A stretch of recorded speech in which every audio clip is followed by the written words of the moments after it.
Welcome on the channel Voices of Reddit. Today we have an intriguing story about the I never imagined that my own father would betray me in such a profound way. As a college freshman on a full-ride scholarship, I felt like all my hard work in high school had finally paid off. Every semester, my university sends a check to my home address to cover my housing costs, which amounts to about $9,000. Little did I know that this financial lifeline would become the source of my greatest stress. My father, who was unemployed at the time, got evicted from our old home because he wasn't paying rent. My family, my mother and younger brothers, started living in a hotel that cost $150 a night. I couldn't understand how they were affording this. Given our financial situation, the thought nagged at me, but I was preoccupied with adjusting to college life and trusted that my parents had things under control.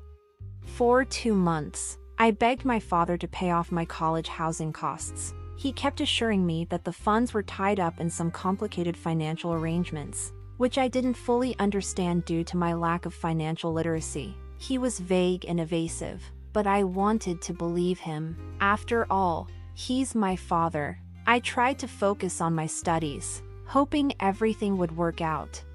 As the deadline approached, November 1st, I became increasingly anxious. I couldn't eat properly, my sleep was disrupted, and I withdrew from social activities. The thought of having to drop out of college because of unpaid housing fees was terrifying. When the deadline finally hit, I called my father, desperate for answers. That's when he confessed that he had used my $9,000 housing check to pay for the hotel where my family was staying.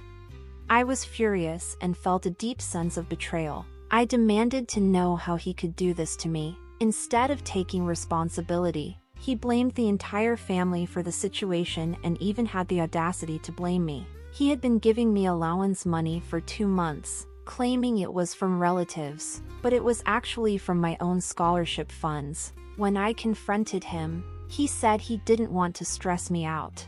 I broke down, telling him that I had worked too hard to get to where I was, and now I was at risk of losing everything. I asked him to apologize, not once, but 3 times over the phone. Each time, he refused, insisting that he had done nothing wrong because he was providing for the family. When he finally did say sorry, it was in a mocking tone. Frustrated and hurt, I told him he was full of it. That's when he threatened to kill himself, saying it would all be my fault. This wasn't the first time he'd made such threats. In a moment of anger and exhaustion, I told him to go ahead and hung up the phone. Shortly after, my mother called. I explained the situation, expecting support or at least understanding. Instead, she told me to apologize to my father. I refused, stating that I had no remorse for standing up for myself after what he did. She threatened to disown me, but after a few weeks, we managed to mend things temporarily. However, the issue of the unpaid housing costs still loomed over me. During Thanksgiving break, my father still hadn't paid the housing fees. He promised to get the money by Saturday, but I was losing faith in his word. My mother insisted again that I apologize to him after he paid, but I couldn't bring myself to do it. I genuinely felt I had nothing to be sorry for. My father never offered a sincere apology and even made a joke out of the situation to the rest of the family. Determined to take control of my finances, I secretly obtained a separate debit card without my parents knowing.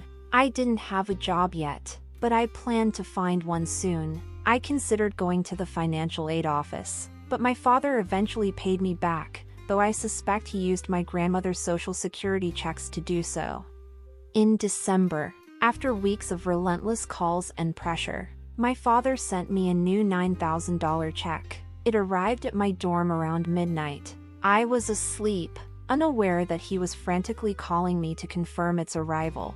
I didn't see his messages until the next afternoon because I had an exam that morning. When I finally called him back, he was furious, cursing at me for not answering sooner. I told him, "The stress you put me through for 3 months by lying about my scholarship check is nothing compared to the stress you went through for a day." He lashed out, calling me spoiled and insulting me in every way imaginable. I snapped back, and he hung up on me.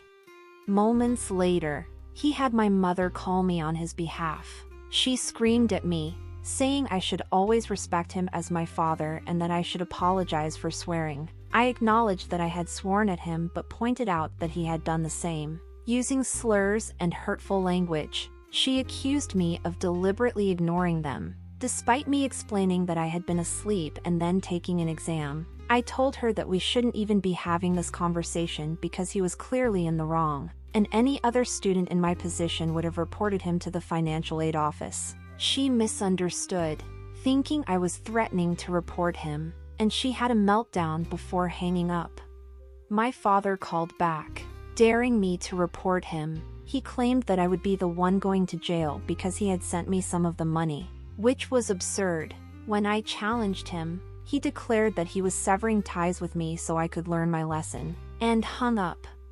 I didn't speak to them for a week. However, when winter break approached, I realized I had nowhere to stay since the dorms were closing. Swallowing my pride, I called them to apologize, just so I wouldn't be homeless over the break. They accepted me back, but the damage was done. Over the break, they noticed I was cold and distant but couldn't seem to understand why.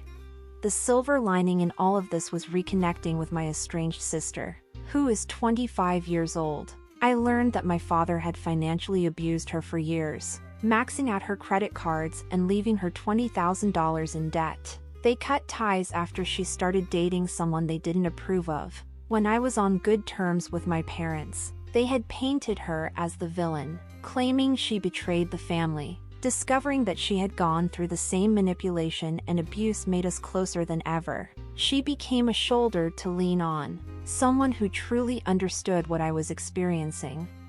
Emotionally, I was not doing well.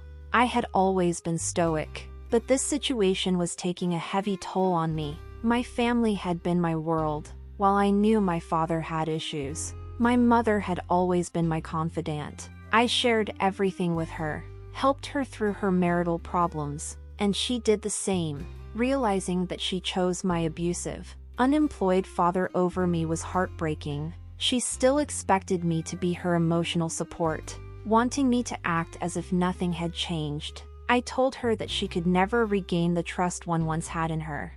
As for my father, I never expected him to betray me so profoundly. He had always emphasized the importance of education, telling me he wanted me to have the life he never had. Knowing that he would jeopardize my future for his own comfort was disillusioning. I became isolated. My grades suffered, and I struggled with eating and sleeping. I felt apathetic about everything, like my life was on autopilot. Eventually, I decided to take control of my life.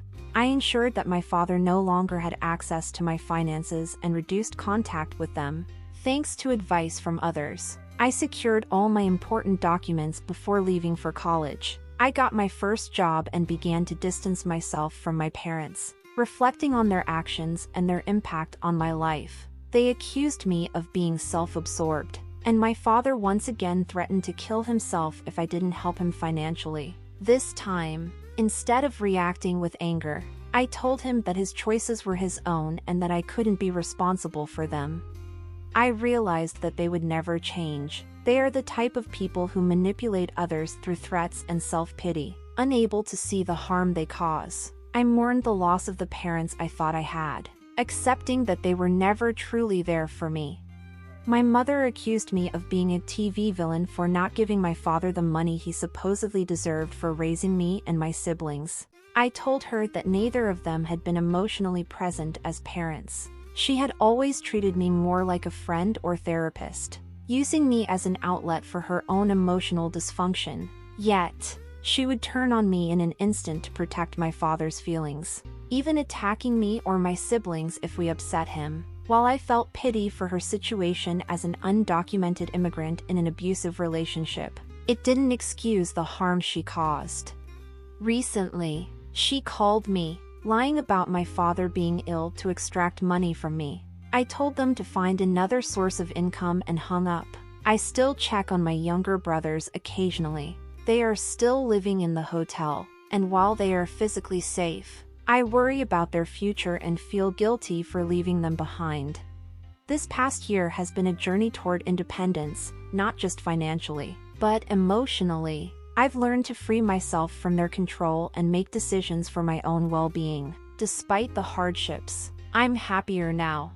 I'm surrounded by good and caring people. My grades have improved, and I'm finally in a better place. In the end, I believe that everything will be all right. And even if it's not the end.